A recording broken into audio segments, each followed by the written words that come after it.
Welcome back to English Buddy Podcast. I'm Sam. And I'm Sophia. Today, we're talking about something everyone loves, food.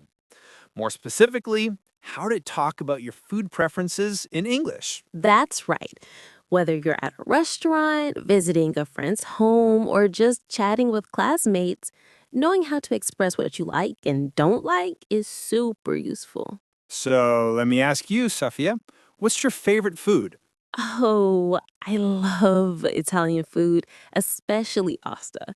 How about you? I'm a big fan of spicy food. Thai curry is my favorite. See, we're already practicing. Exactly. And today we have a fun story about two friends, Emma and Carlos, who are trying to decide where to eat dinner. This is a situation we've all been in, right?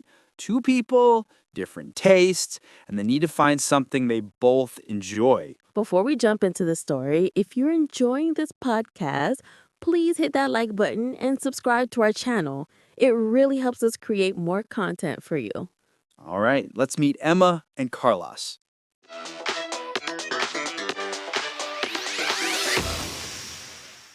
So here's our story.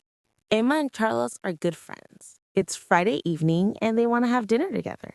Emma texts Carlos, "Hey, want to grab dinner tonight?" Carlos replies, "Sure. What do you feel like eating?" Now, Emma thinks for a moment. She's really hungry, and she loves Italian food. So she says, "How about Italian? I'm craving pasta." But here's the thing. Carlos isn't a big fan of Italian food. He prefers lighter meals, maybe something with rice or vegetables. So Carlos responds, "I'm not really in the mood for pasta. How about Japanese food? Sushi is pretty light." Emma pauses. She doesn't hate sushi, but she doesn't love it either. She says, "I don't mind sushi, but I'm really hungry today. Sushi might not be filling enough for me." Now they're stuck. Emma wants something hearty. Carlos wants something light. What should they do? Carlos has an idea. He says, "What if we try that new Korean restaurant? They have bibimbap. It's a rice bowl with vegetables and you can add meat. It's filling, but still pretty healthy." Emma thinks about it.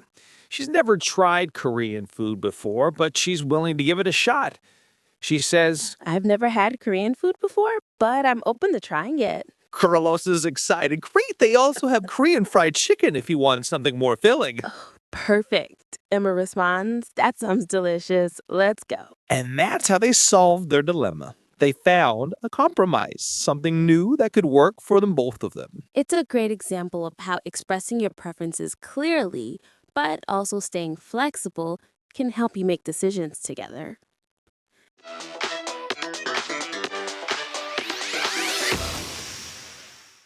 Now, let's break down some of the key phrases Emma and Carlos used.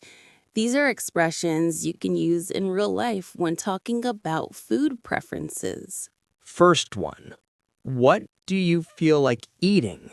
This is a casual, friendly way to ask someone what they want to eat. You can also say, "What are you in the mood for?" It means the same thing. Both are very natural and common. Next phrase, I'm craving pasta. When you crave something, it means you really want it. You have a strong desire for it. For example, "I'm craving something sweet," or "I'm craving pizza."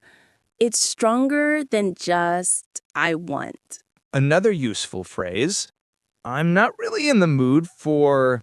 This is a polite way to say you don't want something right now.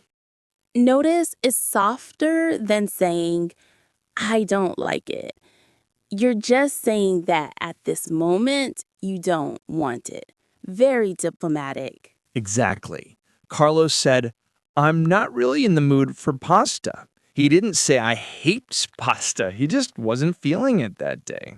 Here's another one. "I don't mind sushi." This means it's okay. I'm neutral about it. I can eat it, but it's not my favorite. It's right in the middle. Not love, not hate. You can use this when you're flexible. Like, I don't mind Chinese food or I don't mind vegetarian. Then we have, I'm open to trying it.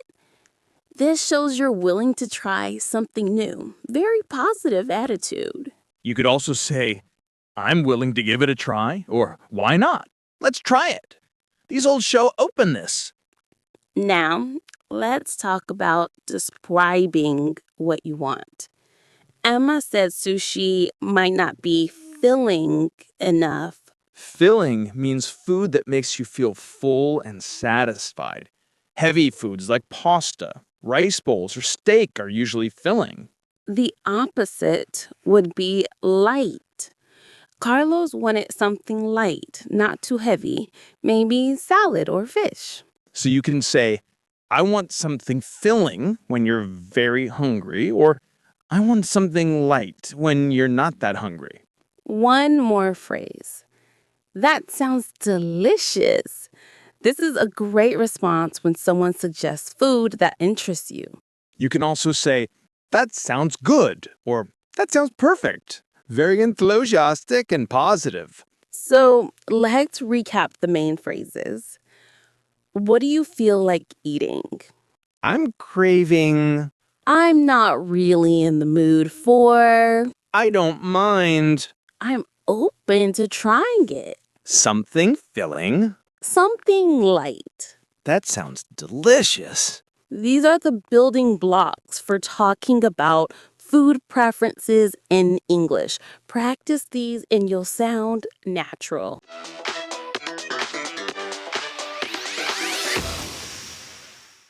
Okay, now it's time for you to practice. We'll give you some scenarios and we want you to pause the podcast and think about what you would say. Ready? Here's scenario number 1. Your friend suggests going to a seafood restaurant, but you don't really like fish. How would you respond politely? Think about it. What phrase could you use? Maybe, I'm not really in the mood for, or I don't really like. Good. You could say, I'm not really a fan of seafood. How about Italian instead? Or, I don't really like fish. Could we try something else? Nice and polite. Scenario number 2. Someone asks you, what do you feel like eating? And you're really hungry. You want something big and satisfying.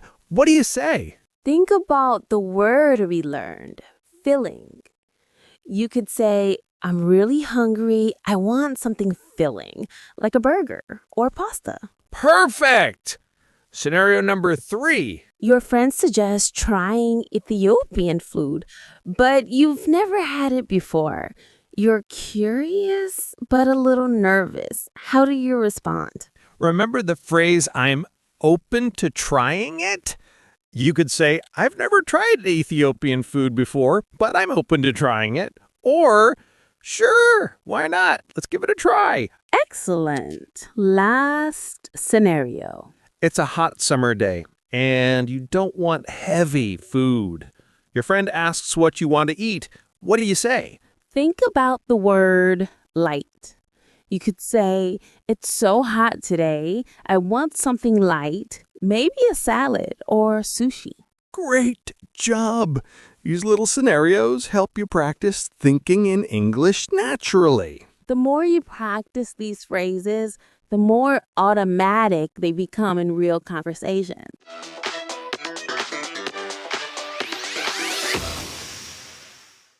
So what did we learn today? We learned how to express our food preferences in English, from saying what we're craving to staying open to new experiences.